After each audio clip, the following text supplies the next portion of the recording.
Setelah Imam Al-Ghazali menjelaskan kelemahan mata, beliau mula berbicara tentang sesuatu yang lebih tinggi daripada penglihatan mata, iaitu akal. Beliau menjelaskan bahawa jika manusia menamakan sesuatu itu sebagai cahaya kerana ia mampu menzahirkan dan memperlihatkan sesuatu, maka akal sebenarnya lebih layak dinamakan sebagai cahaya berbanding mata. Kenapa? Kerana mata walaupun dapat melihat bentuk zahir, tetapi penglihatan mata sangat terbatas.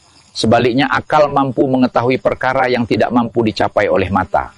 Mata hanya melihat sesuatu yang hadir di hadapannya, tetapi akal mampu mengetahui perkara yang tiada di hadapan mata. Mata hanya melihat yang bersifat jasad dan bentuk, tetapi akal mengetahui makna.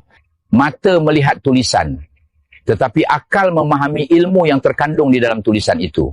Mata melihat langit dan bumi, tetapi akal memahami bahawa segala yang wujud itu mempunyai pencipta. Dan kerana itu Imam Al-Ghazali menjelaskan bahawa akal lebih sempurna penglihatannya daripada mata. Bahkan beliau memberi isyarat bahawa semua ilmu dan pengetahuan manusia kembali kepada cahaya akal. Kerana dengan akal manusia mengetahui dirinya, Tuhannya, hakikat sesuatu dan membezakan antara hak dan batil. Dan kerana itu akal adalah cahaya batin sebagaimana mata adalah cahaya zahir. Tetapi Imam Al-Ghazali tidak berhenti di situ. Beliau menjelaskan bahawa walaupun akal itu lebih sempurna, akal juga bukan cahaya yang mutlak.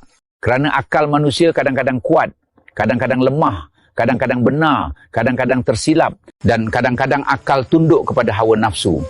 Maka akal juga masih memerlukan cahaya lain yang membimbing dan menyempurnakannya. Dan di sinilah Imam Al-Ghazali mula membawa manusia kepada satu hakikat yang lebih tinggi, iaitu semua cahaya selain Allah hanyalah pinjaman. Dan kerana itu akal walaupun dinamakan cahaya tetap bukan nur yang hakiki.